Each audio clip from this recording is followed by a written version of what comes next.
Hello everybody, it's Mark Bloomhard, founder and CEO of Bootstrap & Co. Creative Studios, and we're a small branding agency dedicated to being an outsourced branding company. So if you need anything, t-shirts, websites, and all kinds of stuff, come talk to us, we'll hook you up. But today I want to talk about what makes a great copywriter. I think that growing up and going through high school, you always see, and you'll get a chuckle out of this, you always see, there's kind of a gaggle of young teenage girls, if you will, and they get cameras, and then all of a sudden everybody's a photographer, but that doesn't necessarily mean that they're a great photographer because they've got a camera. And it's the same way with a copywriter. Just because somebody has something to say and they've got a keyboard doesn't necessarily mean that they're a great copywriter. So I just wanted to use a couple of these episodes and unpack what I think makes a great copywriter, great videographer, great graphic designer, great brander, great strategist, and just kind of put it out there and start a discussion. And what's interesting about this stuff is that it changes all the time. So if you ask me what a good copywriter did a month ago, would be a different answer than what I'm about to say. So I find that very healthy because you're thinking about it all the time, and I find it interesting as well because it's not a terminal degree. A terminal degree is that you're at the end of it. I think like chemistry and chemistry is whatever, one of these terminal degrees. You're done, right? But with branding and marketing, you just keep learning. So back to copywriting. I think that copywriting, many times that people say, and I used to say this, that the point of copywriting is to tell a story, So, and I agree, but I think it's more than that. You got to tell a story, but more importantly, you've got to connect.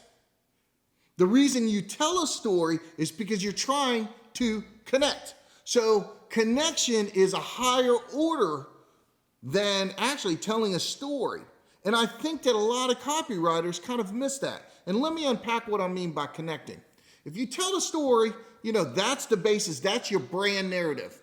The clients and your customers, they need to know where your company came from. So if you look at different companies, let's say the difference between Apple and Microsoft, many people understand and know the story of Steve Jobs, and he's inseparable from Apple. There's a story there that's pretty much everybody in America knows it. So if you don't know it, there's a good chance you don't know anything about business.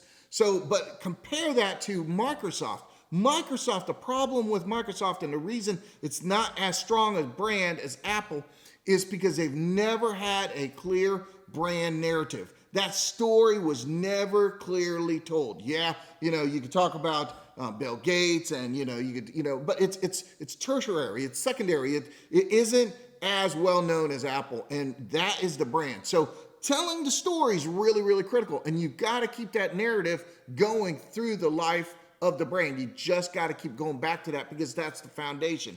Times might change, Apple might produce a new product, but it goes back to the brand narrative. However, I think it's actually more important that one connects. And what I mean by that and what I want to unpack with that is that you've got to be able, with all your writing to consistency, is that you understand your demographic and you are able to connect with them. And if we are graphic designers, for example, I like to talk to our graphic designers and understand that there's probably about 8 different, maybe 9, 10 different genres that we work in, right? Think about this for a second.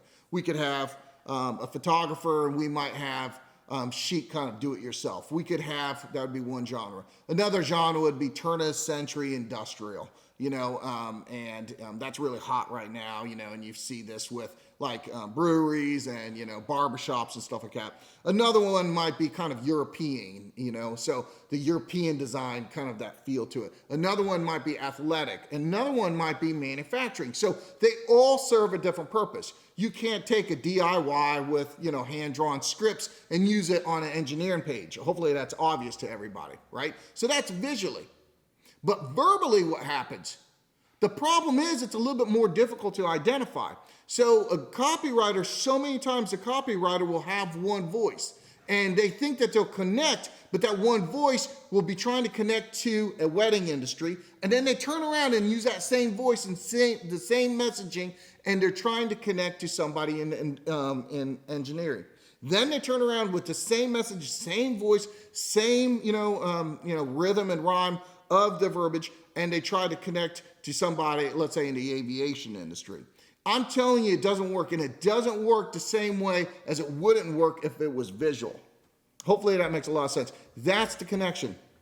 If you talk to somebody, let's say John Morrow, for example, one of the most famous copywriters in America, he will charge $1 million for an ad.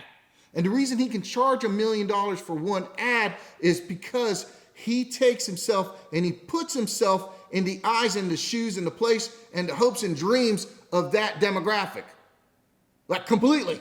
Like he dives into that demographic and understands that demographic unlike anybody else. And that's what makes him a great copywriter.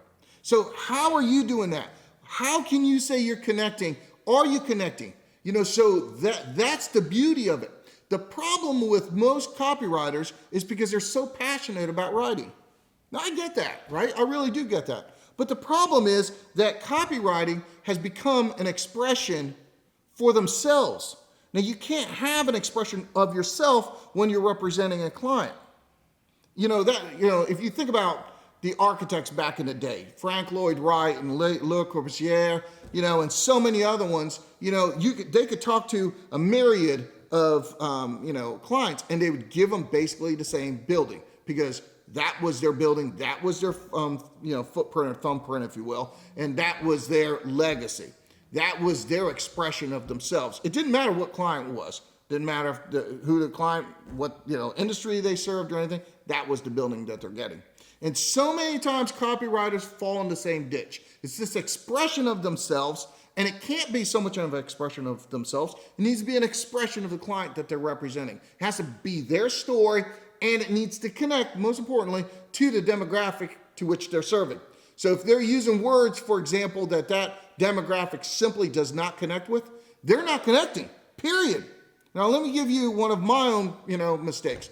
I was talking, a couple months ago, and I was talking to a project manager, and we're talking about an office renovation. And, I think we had a $100,000 budget. It wasn't huge or anything. And so we're talking to a construction manager, and the construction manager said, okay, we're at $117,000. So we're $17,000 over budget. So I told this guy, I said, okay, well, that's not going to work out. You need to go back and sharpen your pencil. Well, what happened was the conversation started getting really agitated, and it started getting really tense because the guy turned to me. He was a younger guy. He was 24, 25 years old. And he said, what does that mean? And to be honest with you, I popped. I was like, listen, sharpen your pencil means sharpen your pencil. And basically what I was trying to tell him was take $17,000 out, value engineer this. I need to be at $100,000. I can't be at 117, period. But the problem is I wasn't connected. I was speaking, but I wasn't connecting. Because here's the funny part is that guy didn't even know what that term meant, sharpen your pencil. So he asked me a very genuine, legit question, of course, within the context of a tense conversation. He said, what does that mean?